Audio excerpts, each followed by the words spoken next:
Okay, guys, here we go. Welcome to the live. I know it's been another minute, and this is the first time that I've done a live that's not been about Jack and Lily Sullivan. Of course, those two beautiful children that have been missing since May 2nd of 2025. So this case, I want to say I've been watching it actually from the start, and this is my first live on it.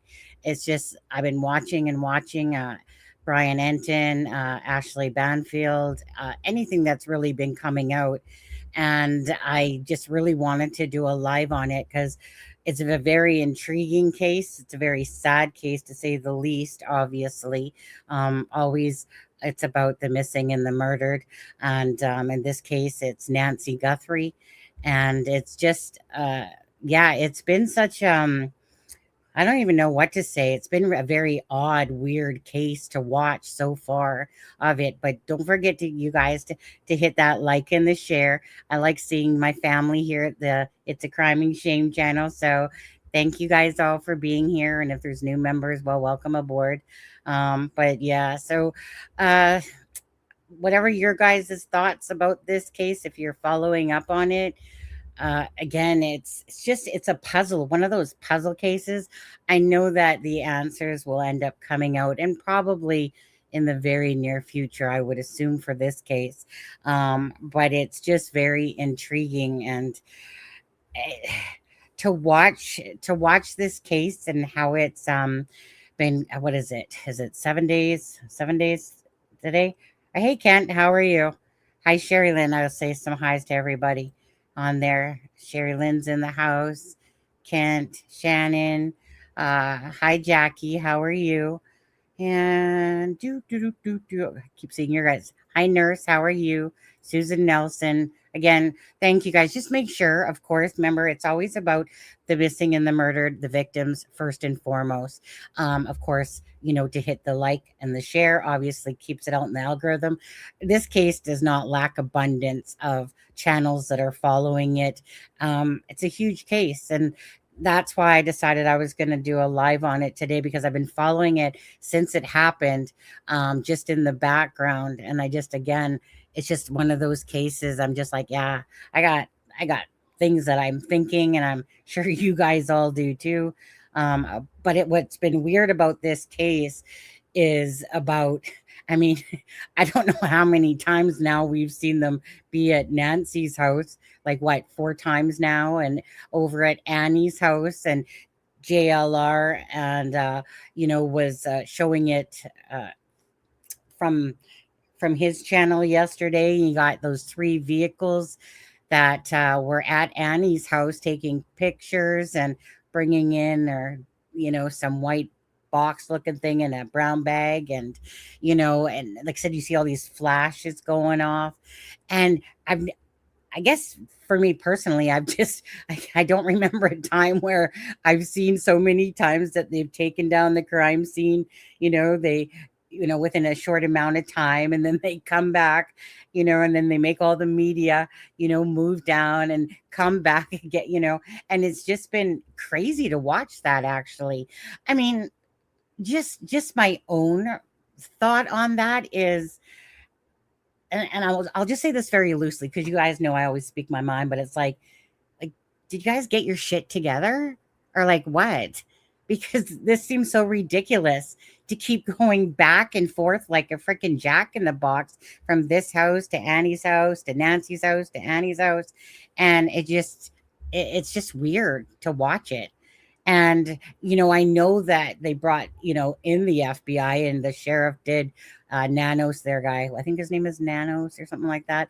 Anyways, and then he's like, I'll take a hit for this one, basically meaning that, oops, maybe we shouldn't have taken down the crime scene so fast. But don't you guys, when you watch something like that a little bit, don't you guys kind of lose a little faith, in what they're doing? Because it's just like so weird to see it just go, here they are, and then they're gone. Here they are, then they're gone. Peekaboo, here we are, then we're gone. It's a weird, thing. But it just, I don't know, it just kind of makes me go like, you guys know what you're doing over there. Obviously the FBI coming in, another level going on. But anyways, you guys, don't forget to hit that like and the share. It is a really sad case.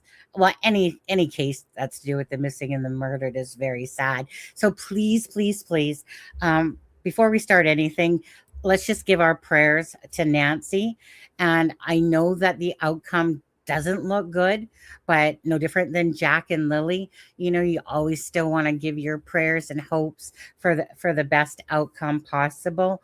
I think I'll start off obviously by playing that clip because I got a lot, and I think a lot of people are on the same line when I play that clip from last night, where Savannah and Annie and Cameron, are basically saying that, like we'll pay and using these words.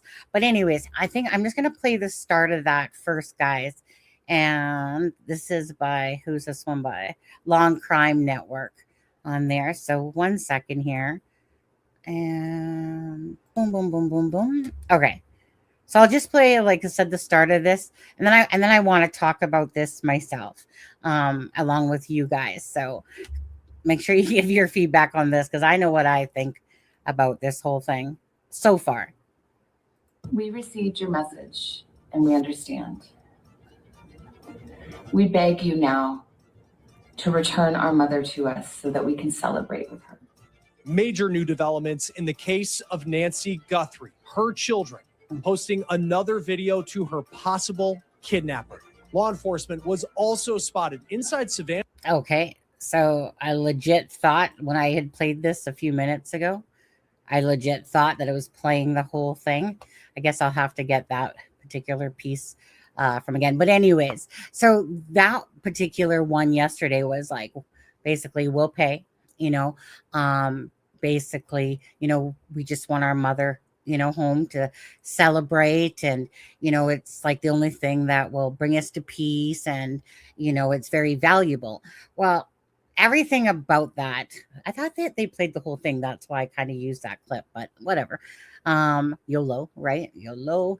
Anyways, but I immediately myself felt like that something in this letter or this note, ransom note or note, I will call it, just basically seemed to be, it came across like, oops, she didn't mean, she didn't mean to be dead, but, if, we still kind of want our payout here, but, we'll tell you basically where the body is if you pay us. And it just came across like, the word she was using, celebrate, like celebration of life, peace, so we can be at peace. Everything sounded to me like about basically that Nancy is no longer with us, hey, but we still want your money. And basically the Guthrie family there, just basically wanting their mother back, regardless. That's kind of how that came across to me. Did it kind of come across like that to you guys as well? That basically that Nancy is no longer alive, but we're going to pay you out because we still need, because for anyone that ever watches this channel or knows, the most inflicting pain upon humans is the not knowing of where your loved one is. Right? Imagine having a child, or a mother or whatever, and you just wouldn't have any answers, like in Jack and Lily Sullivan's case, right? There's 2 children that are missing, right? We just came across the 9-month mark there on the 2nd, and it's like the biggest hole in somebody's heart. And I feel so much pain myself, being an empath, for any family that is going through this. So if it's something like that, and and I'm just going based on what I'm hearing, doesn't mean that that's the way it is, but that very much sounded like, hey, your mom's no longer alive, but we'll tell you where she is. This whole thing has been very strange. Like I said, the ransom letters, strange. it's like I feel like they're a red herring, those ransom letters in a way. I don't know. What do you guys think that they are? Hmm. Do you guys think by chance that those ransom notes are more of a like hmm,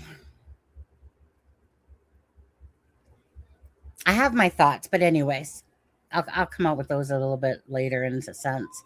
Okay. So I was watching, I always watch like Brian Entin, love Brian Entin, by the way, and Ashley Banfield. But, Brian Entin, he's just a hot diggity dog, isn't he, ladies? Husband, I said that. I'm not taking it back. But, anyways, love Brian Entin's coverage. He's boots on the ground. Um, and I love watching boots on the ground where like JLR is doing boots on the ground as well. And it's always nice. I remember when JLR did that Calvaconte case, and him and what's that the YouTuber's name? Nick the Hat.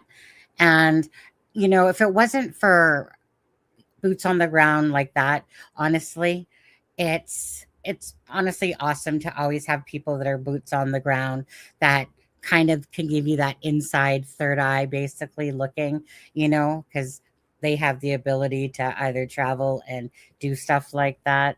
But anyways, what I wanted to do is I'm gonna play Brian Entin's one that he came out a couple hours ago. I think it was really good. And let's see here. Well, I'm gonna probably play this one first for a second because I think that this is strange. Okay, so this is when Brian Entin, a few days back, that's when they opened up the house, right?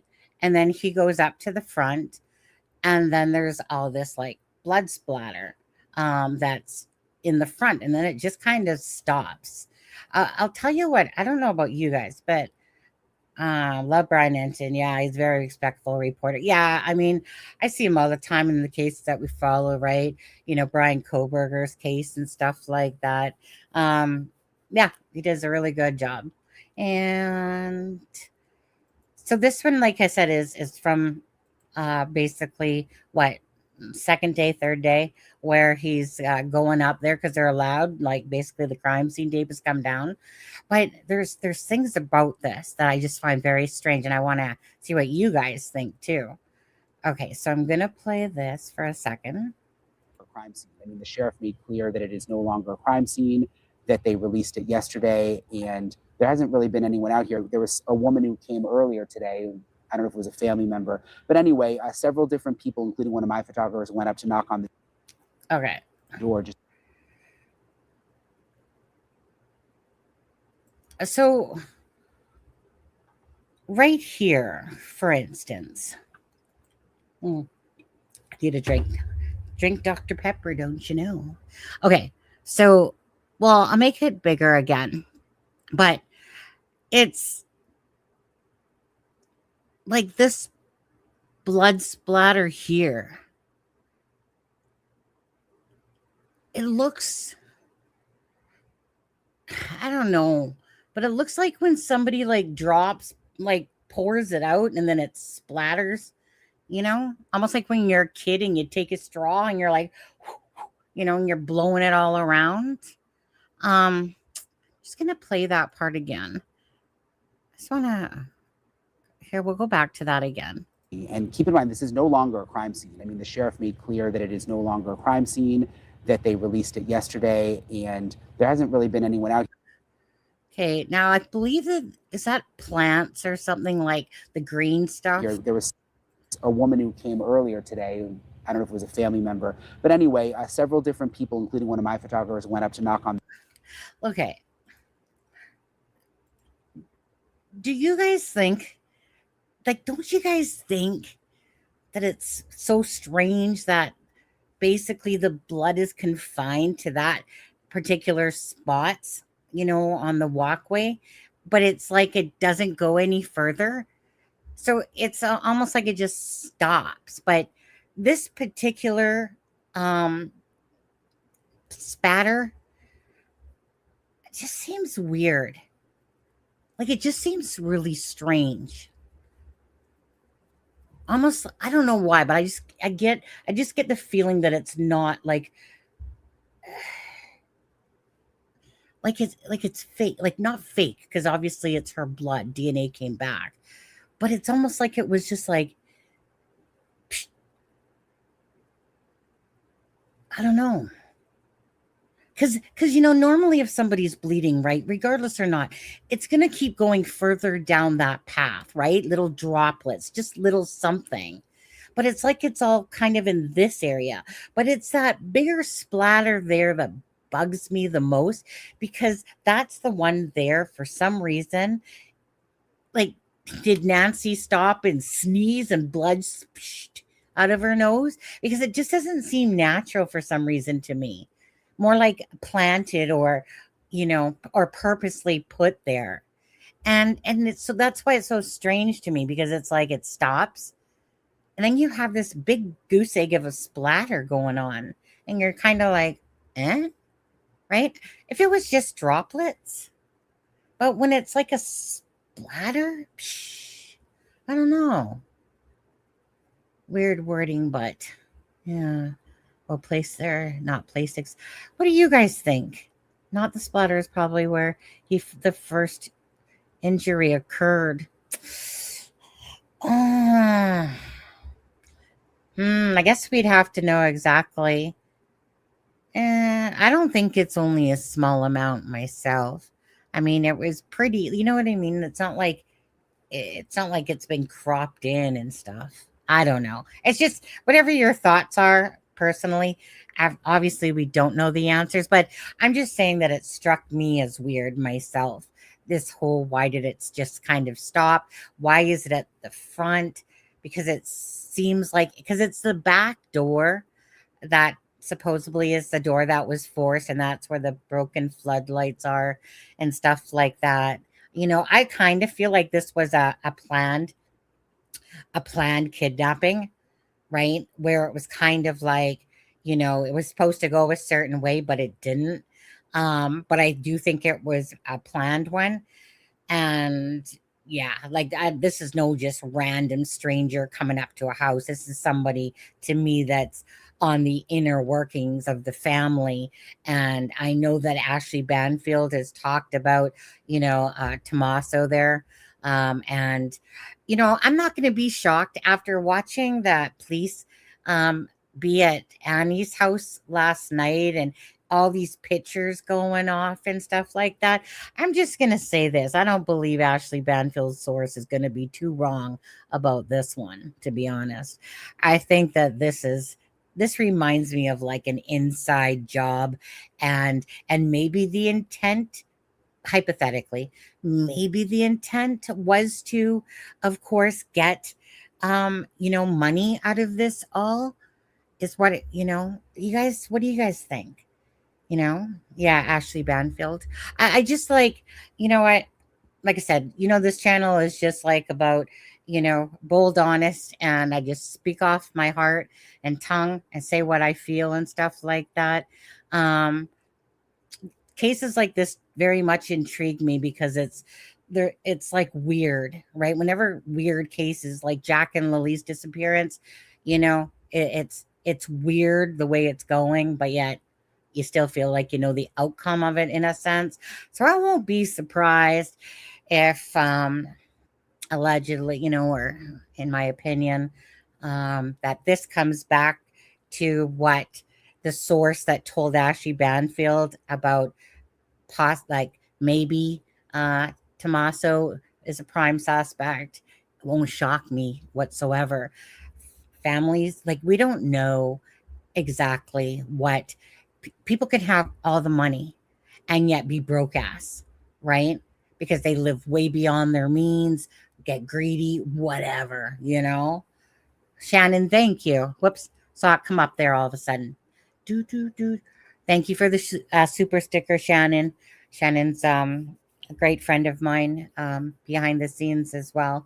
Very beautiful heart, very beautiful person on there. And prayers to you, Shannon, for all your issues going on and everything. So Thank you so much. Okay, so I want to get into Brian Entin's video, okay, and then us watch that and talk about that because it, like I said, it was only from a few hours ago.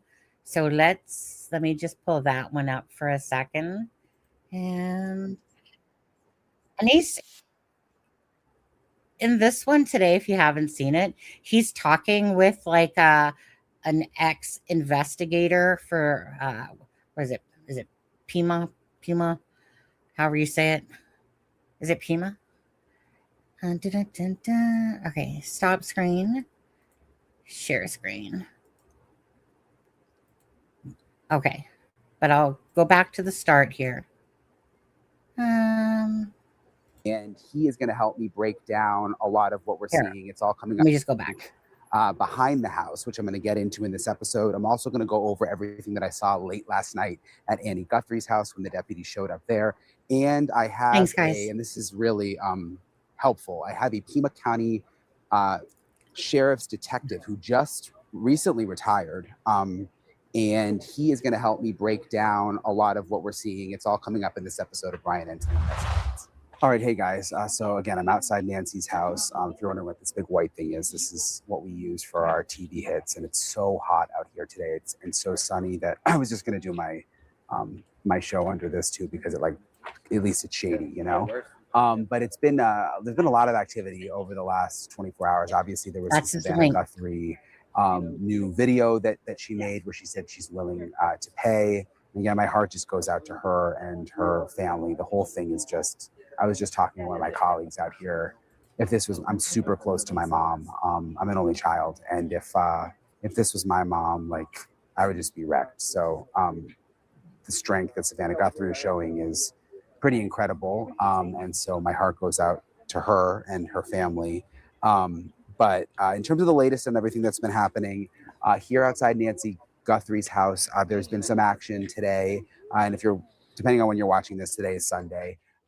There were some deputies that showed up earlier and then were in the backyard or behind Nancy Guthrie's house and opened up like what looked like a manhole cover and then had like a long stick that they were pushing into the manhole cover, which it seems like it's a septic tank. A few of you all messaged me and said you thought that it was a water tank. I'm not really sure. One of my sources was telling me normally they would use that pole to, again, it sounds kind of graphic, but they would use it to like probe for a body to see if there's anything down there.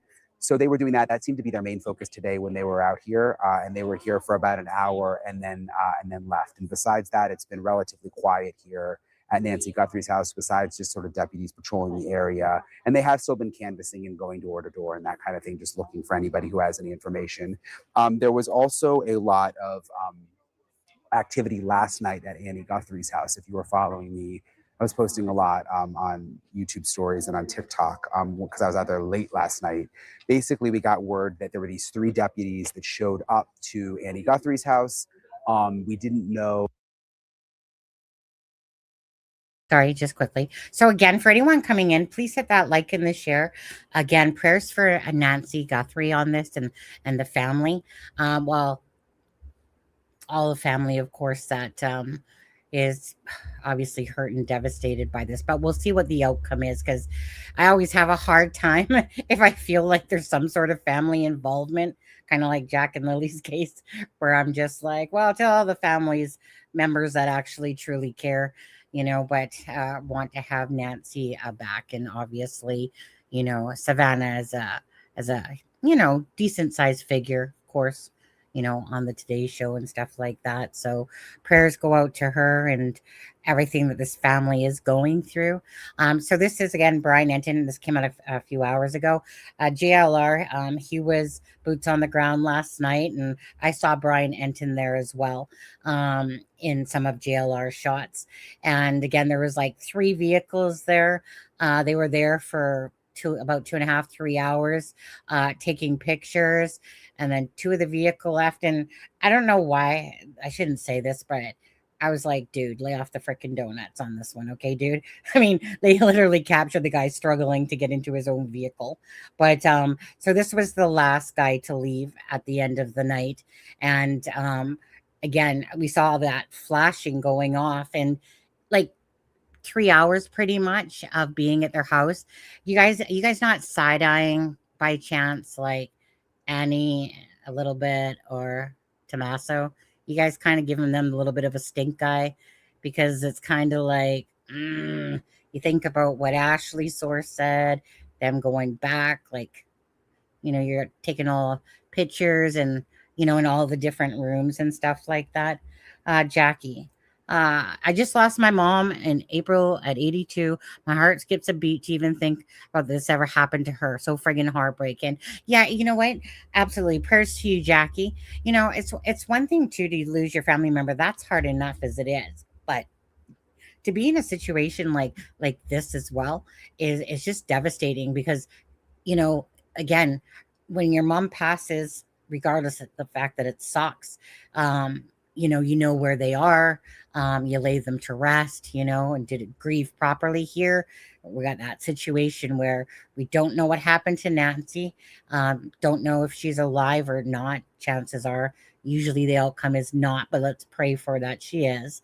And not knowing. And then you have, these pricks that are sitting there for that one dude in California, I think JLRC got like a 20,000 bond or something like that. These leeches, these parasites that live off of, the hurt and pain of family members is disgusting, but then on these, whatever you want to call them, ransom notes and stuff, just the fact that people are that evil, sick, and twisted to do this type of shit, to hurt other human beings. It's beyond my scope of ever, understanding, obviously it happens, but to actually think that people are that despicable, have no, care about anybody else but their greedy ass selves. It's just mind blowing that all these people exist in the world. Anyway, so this is Brian Entin's coverage a few hours ago here, and he's going to be talking to an ex investigator, someone I think was in crime investigations for 7 years, and I believe, but on the force for like 20 years. So at first I didn't know if they were like FBI or deputies, but when they left, I was able to look and see they had like a deputy logo on their side.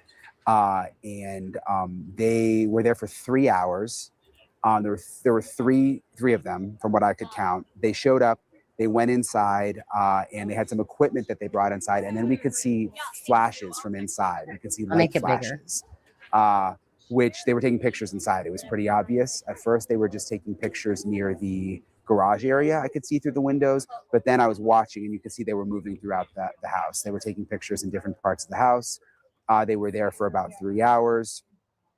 They had blue gloves on, I noticed, when they came out. And after being there for 3 hours, came out, got in the cars, didn't say a word, and then slowly drove off. So the timing is interesting because, remember, this was happening around the same time that, or a little bit after that, Savannah Guthrie had put her video out, saying that they would be willing to pay. And I can read, you've probably seen the video by now, but what she said was, I wrote down the verbatim. She said, "We received your message and we understand. We beg you now to return our mother to us so we can celebrate with her. This is the only way we will have peace. This is very valuable to us and we will pay." A lot of people have read into this that they think Nancy is not alive based on what Savannah said there. I'm not sure. I mean, we could read into it a million different ways, but it's just tragic, regardless of what way you read into it. And that video came out, and then afterwards is when the deputies showed up at Annie Guthrie's house. What they're looking for there, I don't know. I didn't see them searching outside at all. They seemed pretty focused on the inside, and were they just taking pictures inside? I'm not sure. But it was interesting timing. It was interesting that they came there late at night. And sorry, I'm just checking for one other thing I wanted to tell you guys about. Yeah, they were in and they were out and they left without saying a word. So I have something interesting. I interviewed a man named Kurt Dabb. He's a former Pima County Sheriff's detective. So Pima County, of course, is where we are. He was a homicide detective there for years. He has some really interesting insight into what he thinks is going on, what was going on at Annie's, and then also just big picture what's going on with the Pima County Sheriff's Office, because a lot of people have questioned whether they're really prepared for an investigation like this, mistakes that were made early on, things that the sheriff has admitted to. Why did they open up the crime scene so early? So it's interesting to get this insider perspective because he still knows people there and he was there for a very long time. Kurt was. So I want to play this interview that I got with Kurt for you guys. We're going to play that. We're going to go back to playing that. So again, for people that participated so far in the survey, so far out of 166 votes, 59 think it's family involvement, then kidnappers, random kidnappers is 7%, family and friend. And the reason why I put kind of family and friend is because if possibly that it's Tommaso, does he have someone perhaps from, that he knows, associate or something? A couple things crossed my mind on that, to be honest with you. Is that, and this is just all hypothetically, is that Annie is a writer. And I can't help but keep thinking about how they said that those notes were well written, like grammatically and everything well written. So that's why my head goes pop, to Annie over there.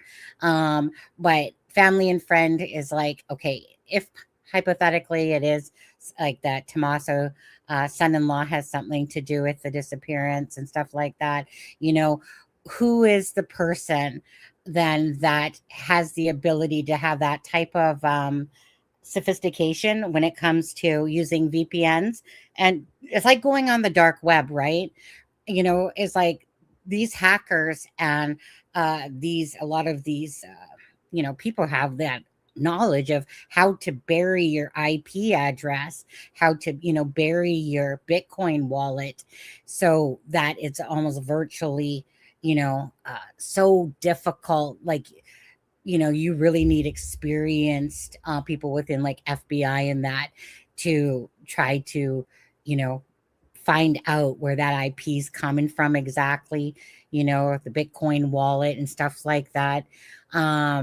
Because so that kind of level of a person to be able to send something into the regular tip line, and I think what do they call it? Like it's like two different IPs, but yet from the same, I think it was atomizer or something like that. That was said when Brian was talking. What was her name? Mary or something like that. I guess that was on. But anyways, and so that's where I'm thinking like, okay, so, is it by chance maybe son-in-law plus someone, an acquaintance or a friend of his or somebody that they know how to do that type of thing? Is the ransom notes, are they BS? Are they just a crock of shit? I don't know. Do you guys think that the whole ransom part and Nancy's disappearance are intertwined? Or do you think that the ransom notes or the notes are just like people trying to profit from, like I said, these sick, twisted individuals out there that try to profit off of cases? But the whole gist of that secondary note was to kind of basically say, like, we're attached to the first note, and basically, to kind of give proof, like, hey, this is the same, we're the same people as the person that gave the first note, not excluding the douchebag in freaking Sacramento there, California area. That was, that guy was just an idiot. But anyways, sick, twisted one, but nonetheless. But do you guys think that the two, like, that they're actually intertwined, or do you think one is the con artist versus Nancy's? I'm kind of thinking that it is together, that whether it's like a red herring. Anyways, you know what? Let's listen to this. Kurt from an ex-police officer, ex-crime investigator from the Pima County here, because I kind of like what he has to say, to be honest, on this. And so let me play So, that. Kurt, you worked for Pima County Homicide for how long? 7 years total. And how long were you at the department? I was at the department for a little over 20 years. Okay. So thank you for talking to me. Sure. Because just with your experience and knowing the area locally is really helpful. I just want to start with the most recent thing. Last night, I was out there at Annie's house, and we saw 3 deputies come, and they had not a ton of equipment, but one bag and box. They went inside, and they were inside for about 3 hours. Okay. We saw flashes, definitely camera flashes from different rooms in the house. What do you think was happening? Well, they were obviously sent back there to find something.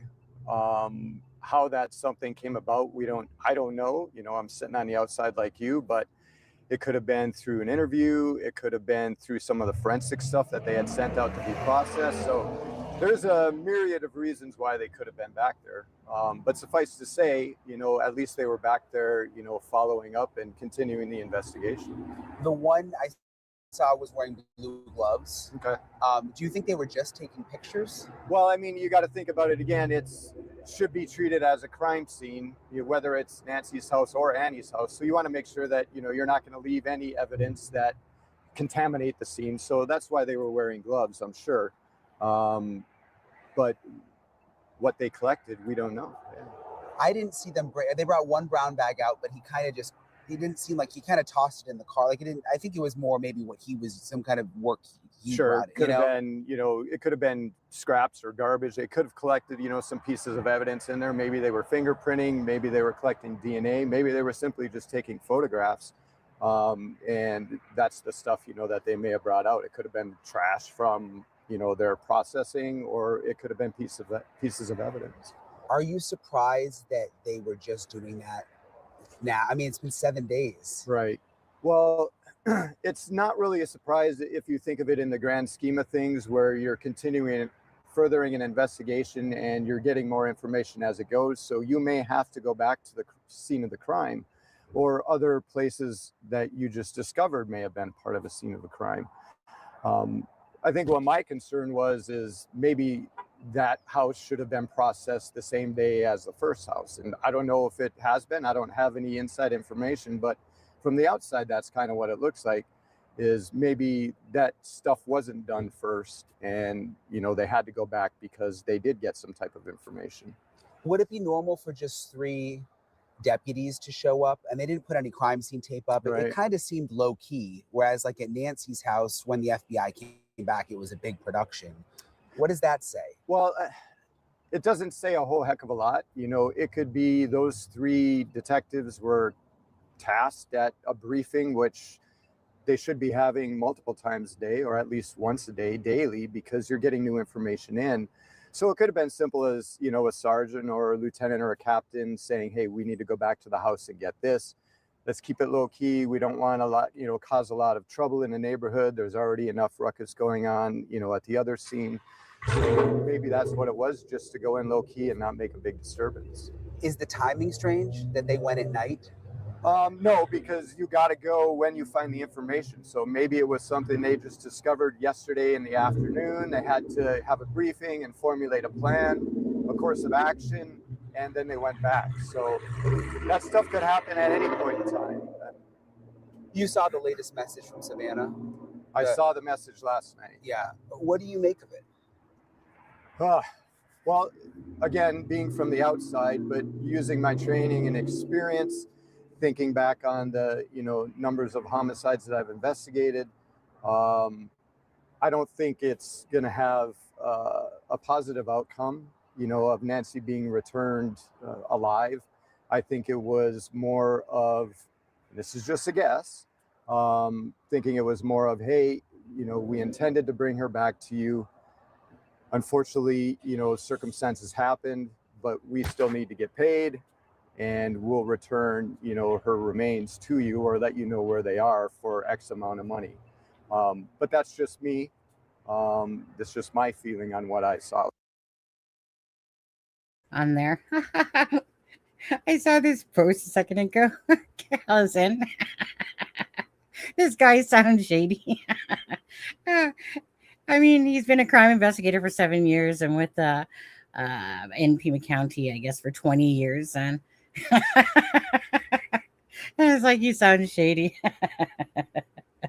on there. But anyway, so again, as for that part about the whole video coming out, oh my goodness, I'm sitting here, don't even have my screen on. Again, it's the same way I felt. So when Kurt said this too, I was like, well, that's exactly my thoughts on this. Is that Nancy, isn't alive. It's quite the evolving case every single day with all these twists and turns, isn't it? But what he was saying was exactly how I felt when I was watching that latest video by Savannah, Annie, and Cameron. We're going to watching from Australia. Hi, Colleen. And again, hi, new subscribers, anyone that's watching. Obviously, this is a huge case going on right now. So many people are invested in, watching this. And again, it's strange. It's just weird the way it's all playing out. Like a Jack in the Box beside, house to house to house, Annie's house, Nancy's house, crime scene up, crime scene down, crimes scene back at the house and stuff like that. They're taking like a camera off of the roof. Remember they had the whoops.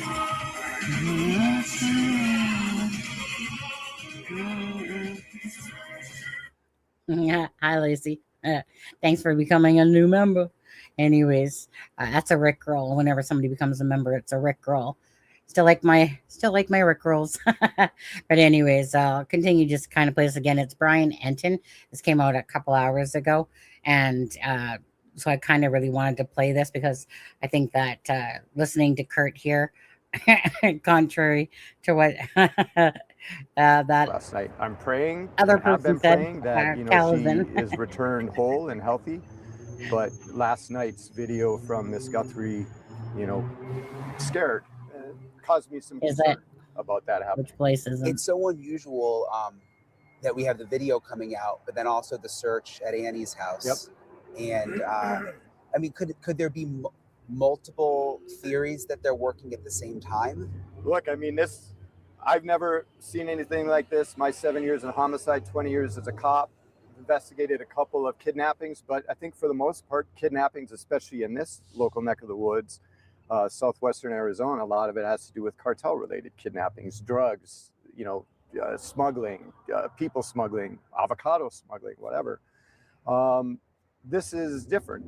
I don't think that has anything to do with what this case is.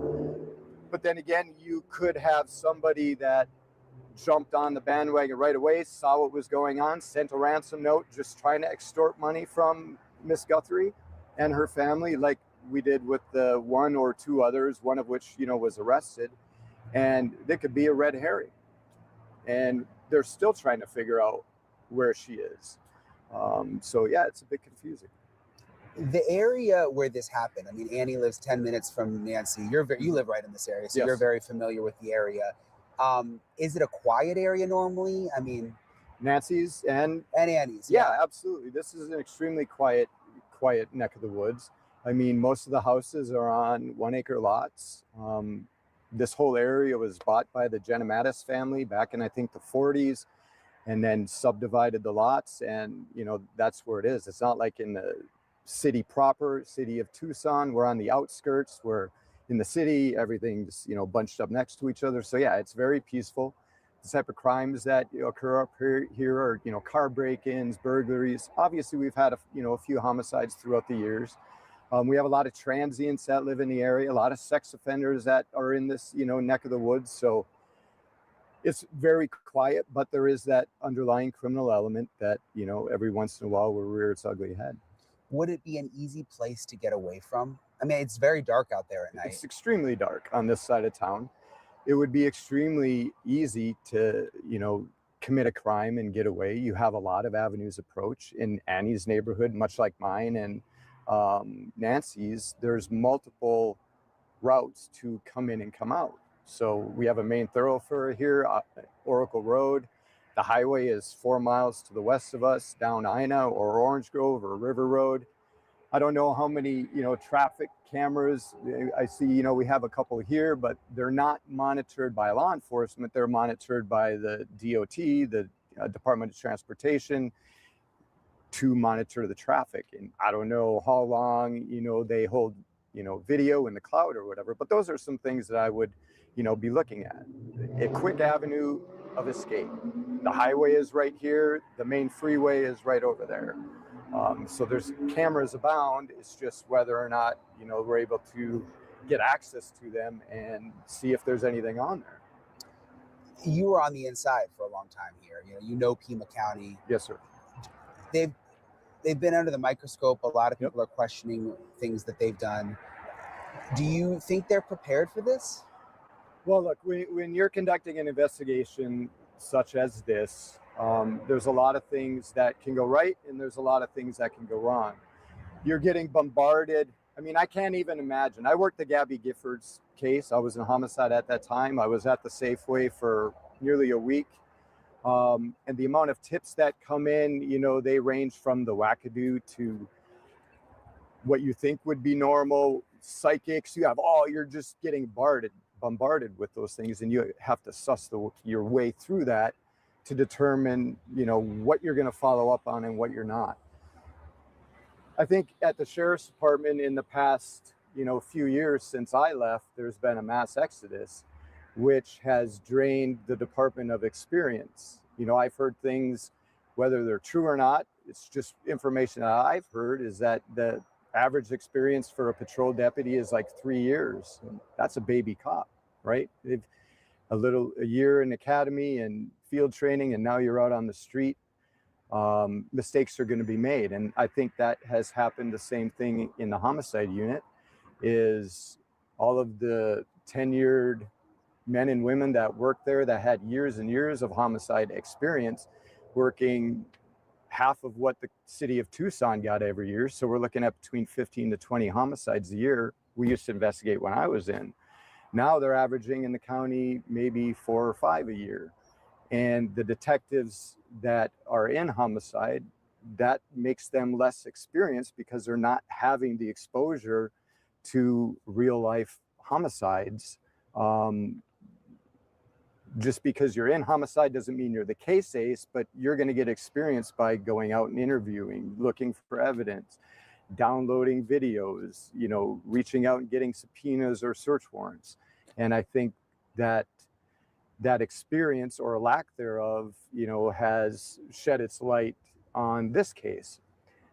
That being said, I do know that, the detectives and the deputies that work for the Sheriff's Department here are top notch. They're very level-headed. They're very knowledgeable, but only to a certain extent. Were you surprised to see the crime scene cleared so quickly? Because we were able to walk up and see the blood, and I thought, gosh, they'll have this at least one deputy out there sort of maintaining with tape up for like a week.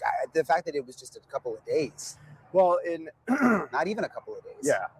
So when we get a search warrant so we'll take the Gabby Giffords, for example. We were up there for an entire week. We closed down the entire shopping center. Businesses, were being affected. And as the week went on, businesses started coming back and they started opening up. So you want to work from the outside and close down the scene until you get to the scene proper. And then, you're going to stay there for a while. And that's what we did up there. With Nancy's, I don't know how long they had, control of the scene. I do know that they relinquished the scene and turned it back over to the family. It's not out of the ordinary, but I think that there were some things that were left at that scene based on what I've noticed on TV. Nancy's car wasn't towed till a couple of days ago. A couple of days ago, the FBI and the Sheriff's Department were back out there. They were on the roof and they allegedly, got a camera and a couple of floodlights that may or may not have had cameras. So those are things that I know I would have been done in my team. Second, I think that kind of too bugged me on was when we were watching Nancy's car get towed away. You think that would have happened like right near the start. but I don't know. It's almost, I feel like, when this case first happened, that it wasn't taken as seriously until they realized, oops, and then have FBI come in. But it's like you would have thought that, um, Annie's place and Nancy's car, like you would have think that those would have been like first things that would have happened. But it seemed like it was like, like, oh shit, we should probably go back and get the car. Oh shit, I guess we missed that camera up there. Oh shit, let's go back over to Annie's house. That's kind of what it seemed to feel like watching it. And as you're watching it, just from a bird's eye view, you're just kind of like going, really? You didn't think to take the car a little sooner than this, But anyways, so I just feel like it kind of got off on the wrong start. And, just a lot of backtracking going on here. Let's see here. Anyways, for all you guys that are coming in and stuff like that, again, Brian Entin, he was, I know that Brian Entin said his name at the start of his video here. I don't remember the last name. It was at the start though. Kurt somebody or another. 7 years in crime investigation and 20 years, I think total with Pima County, and kind of like what he's saying that a lot of them are, there's more that are under the 10-year mark and stuff like that. But that's obviously when you need the FBI to come rolling on in there. Now, just for anyone that is watching, I'm personally from Vancouver, Canada, but this channel typically covers, different cases. Most of them are out of the United States. The case that I've been following for the last 9 months is Jack and Lily Sullivan out of Canada on the East Coast side there. But yeah, so just for anyone coming in, I myself, and sometimes when AJ, American Justice, is on, she's from Indiana over there. Like I said, Delphi case, what was his name? Calvaconte, Nicola Bully out of the UK and stuff like that. So, it's just sometimes there's cases that just gravitate, and that's how I work. I just do everything that, if my heart feels to do it, I do it. I've been following this case since day one, and I figured I would do a live on it today because it's very sad, to say the most, right? But it's very intriguing as well, because it's just weird, like the whole notes and blood, and it just feels like an inside type of job to me personally on there. And anyone coming in, thank you for subscribing on there. Now for this one, like I said, this is Brian Entin talking with this dude Kurt, and let's see here. I think I'm gonna stop this one. You guys, I'll drop the link for this one that Brian Entin put up. And then I want to move over to the Law and Crime Network one here. And stop screen. Oh, don't want to do that. Share screen. So this is like 9 disturbing new details in the abduction. So I'll start this one off from the start again. To us so that we can celebrate with her. Major new developments in the case of Nancy Guthrie, her children, posting another video to her possible kidnapper. Law enforcement was also spotted inside Savannah's sister's home overnight. Media saw flashes of light from a camera going off inside. And for the first time, one of the TV stations, which reportedly received a ransom note, revealed just how much the price may be. We're on the case, presented by Law and Crime. I'm Chris Stewart.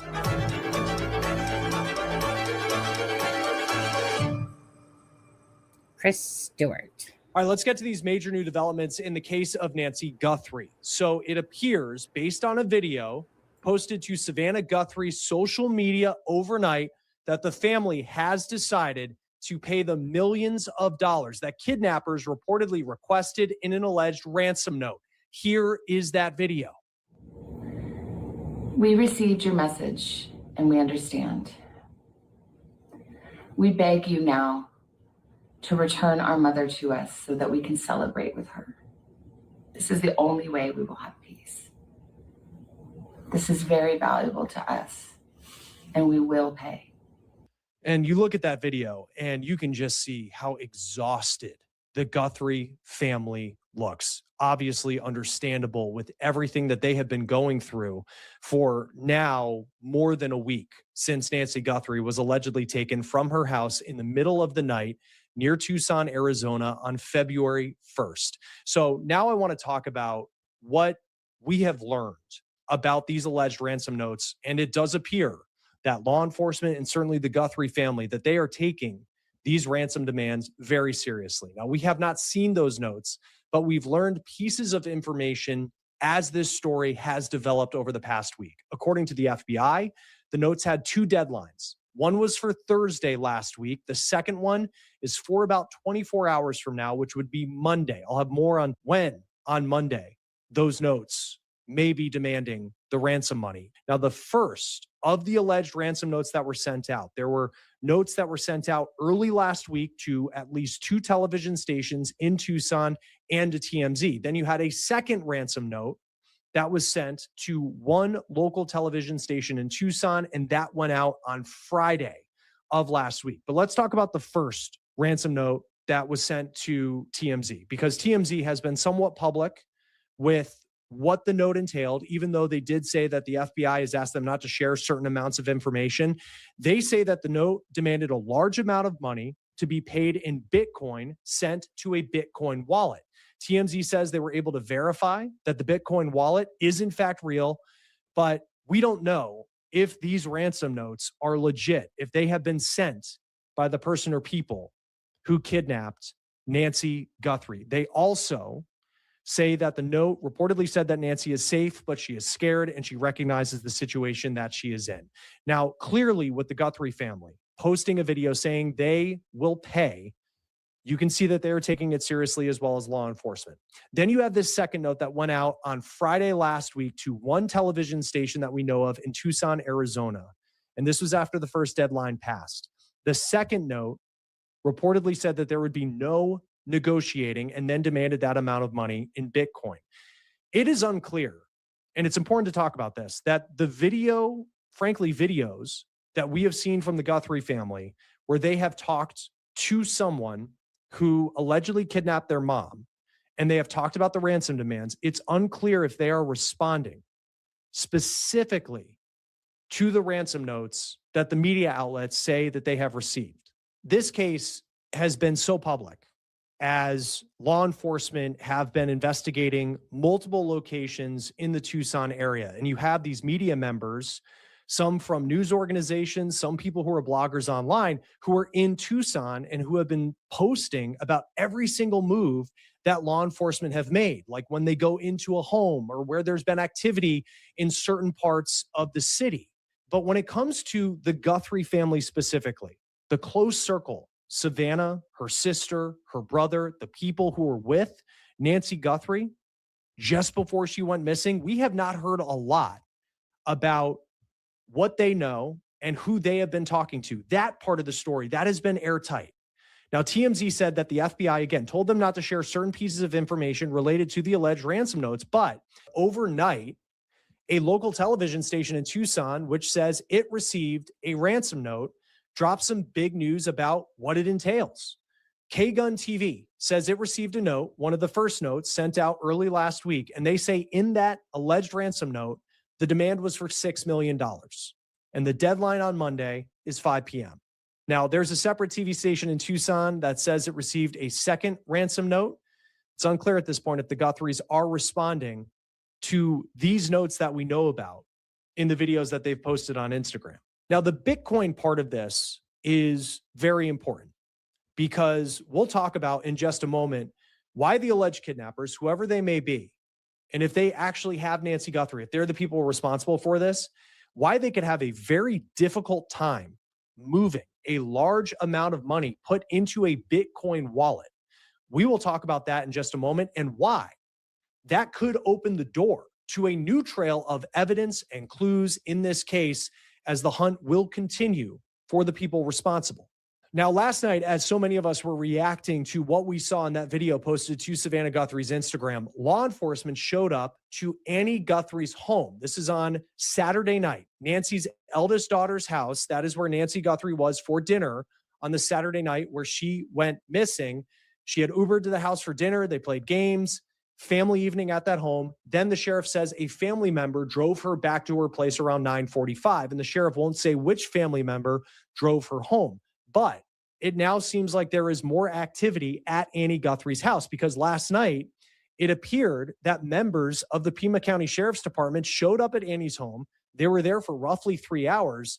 And you can see in this video some of that police activity per News Nation's Brian Entin. And there are reporters who were on scene who said they saw flashes of light inside the house from a camera. Now, the Sheriff's Department has not said why they went to Annie Guthrie's home for roughly 3 hours on Saturday night. The Pima County Sheriff has also said multiple times that they don't have a suspect in this case, and they also don't have a person of interest. Now, there is a lot of federal help in this case.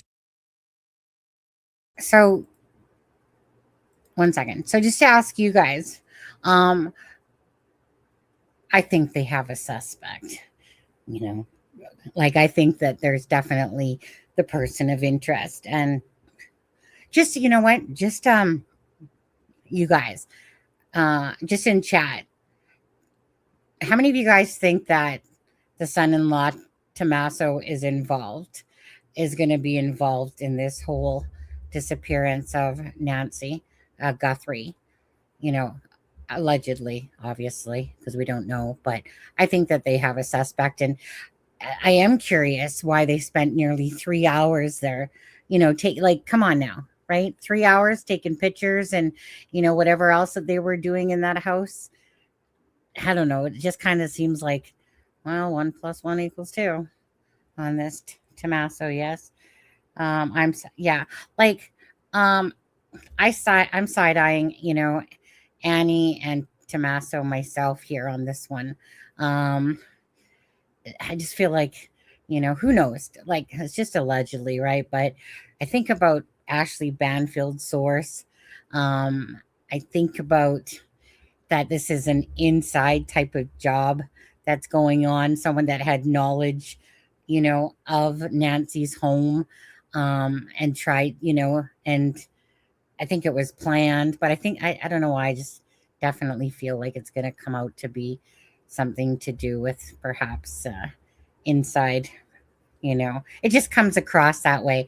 But then, like I said, 3 hours yesterday, you know, like I said, I know JLR was covering it, and, you know, watching those vehicles say come and then, you know, watching them depart. And it was kind of weird. Like, you think that they'd all kind of come out at the same time, but it was like, here's one vehicle, let's watch it drive away. Here's vehicle number 2 leaving. But yeah, so it's just kind of one of those things that I think that they definitely have a grasp of who they're looking at. But I think that there's more than just, say, if hypothetically, if it is, say, Tommaso, I think that there's still more, you know, some other people involved with this, you know. It's kind of, you know, and I know that, was it, no, who was it? Was it Brian Entin?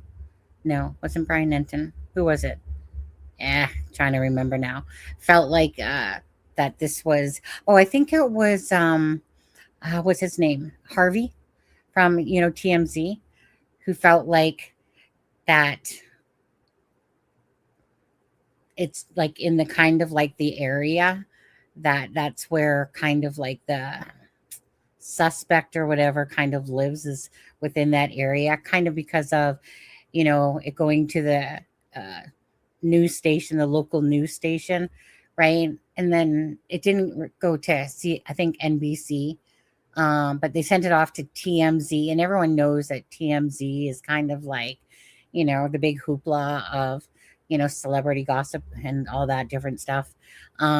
And I know Harvey was saying that he wonders if it was, you know, it's kind of like, well, we'll send it off to the local station, you know, and we'll see but that's just kind of local. But we'll also send it off, to TMZ, who's the big outlet that can really spread, I don't know. It's just all confusing about what's kind of going on here for sure. I know, right? And at the end all to be all, it's a mother, and it's hard to see a picture of someone's mother, let alone your own mother, but picture of a mother, and then you see blood splatter and stuff like that, and you just with the wicked ways of the world. Anyway, so this is the Long Crime Network. Again, I'll keep hitting play The on this. FBI is putting a lot of resources into this case. President Trump has been involved. He obviously knows Savannah Guthrie from her covering him from his time in politics. And President Trump over the weekend was asked on Air Force One about the case. And he said, quote, "I think we're doing very well on everything. You're probably surprised to hear that. We have some clues that are very strong, and I think we could have some answers coming up very soon." Trump made that statement before the Guthrie family posted that most recent video to Instagram saying they will pay. The Pima County Sheriff, Chris Nanos, he's certainly been under a lot of pressure. He's been under the microscope as this case is played out in his jurisdiction, and he's been criticized plenty. But an interesting development that came in last night was he was spotted at a University of Arizona basketball game. This is according to Fox News. He was at that game around the same time that his deputies were at Annie Guthrie's house. Joining us now to talk more about where the case stands at this point is missing persons private investigator Steve Fisher. Always great to have you on Long Crime. What do you make when you watch this video? I mean, certainly a huge development, but this video with the Guthrie kids, Savannah, her brother, her sister, saying that they are going to pay. The way that they talked, what stood out to you? It's a tough one to read. I'll be honest with you. I know everybody's saying that they feel that this made it feel as though she's no longer alive. I can kind of see an angle where it seems like they're speaking to a party of one. It seems like they are answering or responding to whatever was in that communication. And I have a feeling that may be a new communication, not necessarily the third one that we know about. There might be another one that they received directly. Because when she says, "We've received your communication," and we understand, I know a lot of people are inferring that they understand, okay, something may have happened to the mom. It could be they understand the demands and how to complete that. And it sounds like it could even be a situation where there's going to be some trust put in there where maybe she's returned and then a ransom is paid. And then with the threat of, if it's not paid, then, people will, suffer great consequences. I mean, there's 100 different ways you could read that thing. I understand why a lot of people think that it means that something happened to Nancy, but I don't know. I don't know if I've lost full hope in that. Yeah. And it seems like, and again, like body language is very difficult to read because it can, you can put it in a whatever box you want and say, if anybody's been on social media for the last week, everybody's trying to read into every single word that they've said. And now there are certain words I've seen people say, where it's like, oh, did the FBI write this? And are there certain like little code words, messages? There's one part, like maybe even a movie reference in a previous video that might've been made. I do wonder, because for as public as this case has been, where you have, Oh, 1 second here. Oh, I forget that guy's name that's to the right from the Sebastian Rogers case. He's a real treat on Twitter. I'll just say that much to him, to be honest with you. Seriously, how am I watching him right now on this case, to be honest with you? Anyways, in the United States, you guys, to get people's phone number, you guys are the simplest people. In Canada, you don't be getting information like this that you can off people in the United States. All you have to do is have a, like Intellius, like I always used to use a lot of when I'm covering the United States cases. Why? Because United States is a wealth of personal information. It's just like it's at your fingertips. So to have their phone numbers, like to do what that Parasite did, obviously disgusting, but to get the phone numbers is so simple. Because like I said, all you have to do is have Intellius, you plunk in the name. It tells you basically all who your family members are, who your associates are, phone numbers, email addresses. So it's not that hard, right? Now, doing the stuff that Parasite did, or the parasites are doing, but the parasite that literally is calling, that's just how easy it is, though, to get access. The United States, like I said, in Canada here, that's not happening at all. Totally different laws. So, but when you follow cases, you love the fact that, especially Florida being probably one of the top ones, but those 911 calls, that just the wealth of information, the court documents and stuff like that, are readily there. Again, it's quite different here in Canada when it comes to that type of information. But yeah, so it's just Steve Fisher. Yeah, that's it. Ugh, sorry, but he was. So I know his name from the Sebastian Rogers case. Again, you want to talk? You know what? I'm just amazed that I'm looking at his face right now in regards to this case on there. He's just a big D. I'll say that. Okay. Just a huge D. Anyone that's ever followed this man on Twitter would know that, but whatever. To me, he's just full of himself. Whatever. I'll play it, but cringe to him. Reporters on the street following every single move of law enforcement, going to whether it's Annie Guthrie's house or Nancy Guthrie's house. As far as the inner circle of that family and the communication between the family and whether it's the FBI or the sheriff's office, that feels airtight. Like, we have not heard a lot as far as, I don't think it's out of the realm of possibility that they've been having communication with somebody, just based off of, it just seems like the messages are different than what the local TV stations are saying, especially when Savannah Guthrie said like AI, and I don't know if it was saying like, if you send proof of life, like we can't tell, but like there has been, even in TMZ and as like kind of open they've been with what they can about the message, like we haven't heard of any images they received. Right. So I just, that's like kind of where my mind goes, is like, we have no idea what communication the Guthrie family has had with kidnappers, but also even their communication with law enforcement.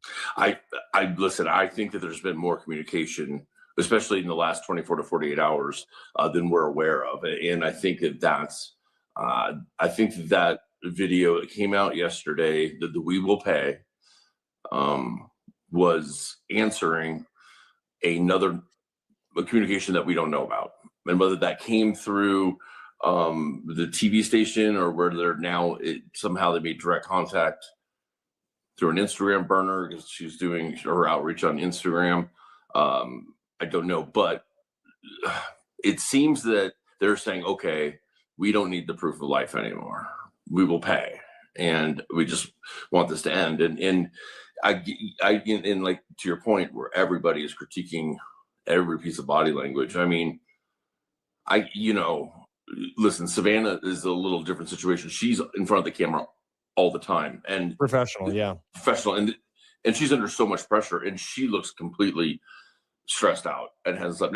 Now imagine her brother and sister who are not in front of the camera ever, and they know if they're watching any social media that everybody is looking at every single body movement, every smirk, everything that they do, and then your body just starts doing those, like involuntarily. I think there's got to be a little grace in that with them to realize that one, it's a lot of pressure being on national, being under the microscope, not national, the world is watching every one of those videos. It's got to be, and then your mom's gone, and so I don't think we can judge them by that. I don't think we can judge Savannah by that, and she's a professional. Just gonna lay it on the line here. This guy couldn't, hit freaking wall if his life depended on it with a case. So I am going to stop playing this because I cannot stand this man on the right-hand side, following him he was inserted himself at one point into the Sebastian Rogers case. To me, it's just like listening to nobody. So I can't with him, to be honest with you. It's like if I want lack of information, I'll just listen to him. So I'm going to stop playing that one. Sorry, just knowing him from the Sebastian Rogers case, no, okay, couldn't hit the freaking broadside of a barn with information. So no, thank you. So 1 second here. Let's go. I want to go to here for a second. Yeah, I just, like I said, if I want to listen to BS. Freaking I'll listen to myself, I guess, more. But it's just, no, can't do. No can do. No can do, Pikachu, on this one. Okay, so this is when Sheriff Nanos is, here, I'll play it from the start. WTOV News 9 for this one. Of NBC News anchor Savannah Guthrie has been missing since Sunday, as the FBI is now joining in the search for her. Now, in the past few hours, now this is near the start. An alleged ransom note was sent to a local TV station in Tucson. According to investigators, that note contained details about the home and what Nancy was wearing the night she went missing. Right now, detectives are staying quiet about what they know so far in this case. We are following all leads we have. That's all I can tell you. We've got hundreds of leads, and it's from you that produce those leads by telling people we need help. And I'm grateful for that. But I'm not going to get into all that. We have a team designated to deal with all of our leads. They're looking into all of that. We have put together a timeline right here based on what the police know so far. Saturday, 9:45 p.m., Nancy is dropped off at her home. Sunday morning, she doesn't show up for church. That worries, of course, some of her friends. Sunday at noon, the Guthrie family is notified by the friend she didn't come to church, and they immediately called police. And then you have Sunday night right there. The Pima County Sheriff's Department starts searching the area around her home. Detectives also note blood drops on the ground of that house. And then you have Monday morning, police confirm Nancy left her home, apparently against her will. The FBI and the Pima County Sheriff's Department are still looking into that ransom note that was found. Officials had originally decided not to tip off the public about that note. However, TMZ obtained it somehow and reported on it before contacting the Sheriff's Department. Now to the deepening mystery tonight surrounding the disappearance of Savannah Guthrie's mother. Investigators now believe 84-year-old Nancy Guthrie, seen here, was abducted from her home near Tucson, Arizona over the weekend, pointing to new signs of forced entry. We do believe that Nancy was taken from her home against her will, and that's where we're at. And tonight, the Pima County Sheriff's Department says they are aware of reports about a possible ransom note here sent to a local TV station in Tucson, Arizona, as well as TMZ. Detectives, though, are not ruling out the possibility of a ransom situation or perhaps a robbery gone wrong. Every lead and tip is important. We are aggressively pursuing and looking into every single one. Detectives are analyzing DNA found at the scene there and Guthrie's cell phone tonight.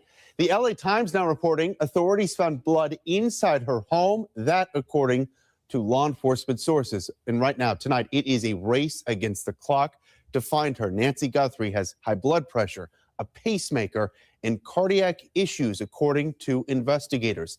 The sheriff once again warning tonight that she is without medication that she needs to live.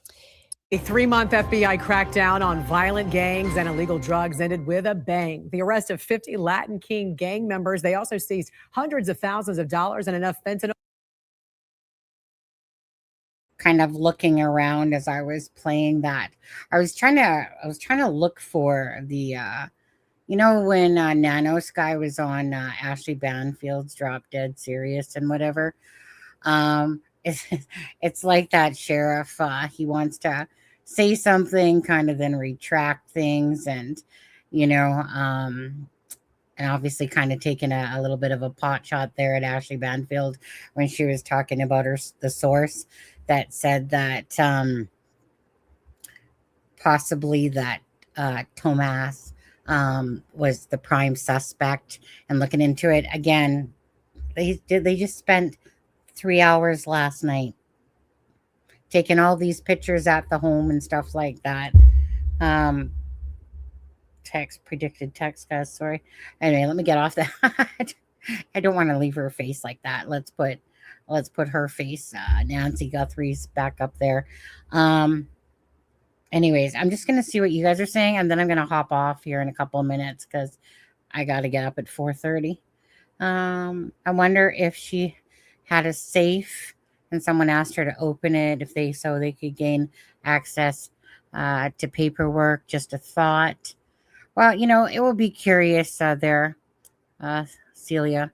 What all comes out. Do you guys think that the answers, do you guys think within a week that we're going to see an arrest or even less? Does anyone think that? Just put 1 in the chat if you do, 2 if you don't. I think that I think there's going to be a, quick resolve to this case.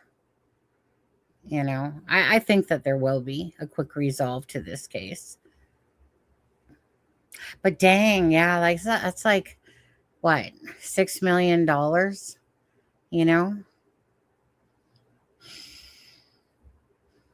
Come on now. They got to be able to track that somehow, right? To the wallet.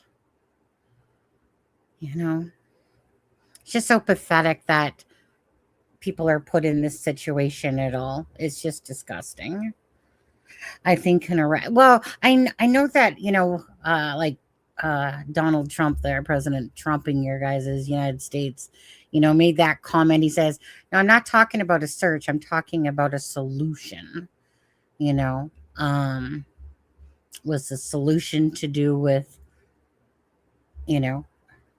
paying the money? I think an arrest soon, maybe tomorrow. Well, I just, I don't know. I just feel like it's going to be pretty fast that it's going to come along here. I guess, just have to keep watching.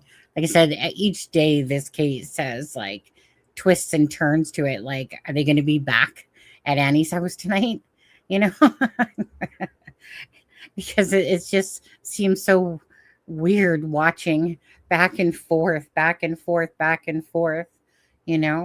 the end of the day, as long as it brings answers and for Nancy, and I don't want to see them pay out money at all, to freaking parasites and stuff like that. But it'll be interesting to see who's all involved behind Nancy's disappearance, and obviously we all want to pray that she's alive out there.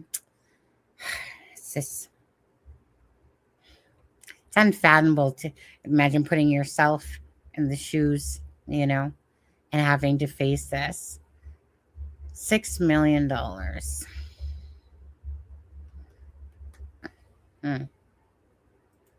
Yeah. I keep thinking arrest anytime now. Yeah. I mean, I wouldn't be surprised if we woke up tomorrow and there was, honestly. But to the poll again, what's it at? 57 family, 27 family and friend. The notes are con artists. I think that the same people that are behind the disappearance. I still feel like that they are connected. If I felt like, just by my gut, I feel like that the people that are behind this VPN and, the Bitcoin wallet. But like I said, I wouldn't be shocked if it traces back to that Tommaso. Maybe perhaps Annie, just speculation, of course, but just going by what I've seen so far, it's not going to shock me on there. Yeah, it's just heartbreaking, especially when, someone like Savannah, who's, a daily face on the news and stuff like that. And, Now here she is on the opposite end of it, in the true crime spotlight and doing, well, their family and whatever being the victims here now and having to sit there and deal with these parasites on there. But we'll see. We'll see. What's his name, Sonny? What's whose name? What's whose name? So you mean Tommaso, the son-in-law? So so in front of us is Cameron, Savannah, and Annie, and then Tommaso is Annie's husband.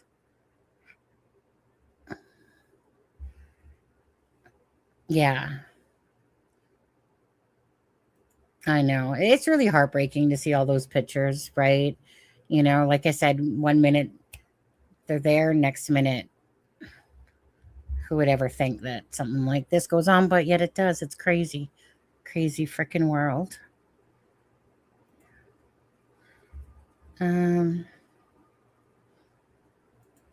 Yeah. I guess tomorrow's Monday, isn't it? So that will be all interesting. Anyways, okay, guys, I'm gonna head off for the night.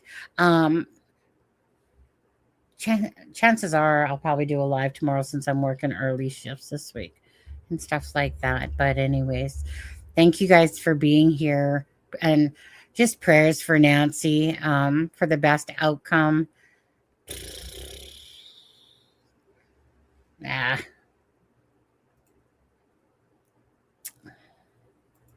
Just sad, but it's like I said, the coverage for this is, obviously just everywhere. Okay, with that being said, you guys, prayers for Nancy Guthrie and the family members that say have no involvement. Maybe none of them do. Maybe some of them do. Who knows? Just wait for answers. Arizona has a death penalty. Yeah. Won't find no death penalty here in Canada. I'm not even sure that I agree on the death penalty. I don't know how we want them to suffer, suffer day in and day out. I feel like the death penalty, I don't know why, but I always feel like it's like the easy road out innocence. Could be wrong about that, but that's kind of always how I feel. I just want people that have done crimes to others and stuff just to really, pay. Just pay. Night, guys. Thank you, guys. Okay. So that being said, I guess, geez, I'm not used to playing my regular outro. So have a great night. And again, just prayers for Nancy and answers to come soon. And we'll see what happens tomorrow. Take care, guys.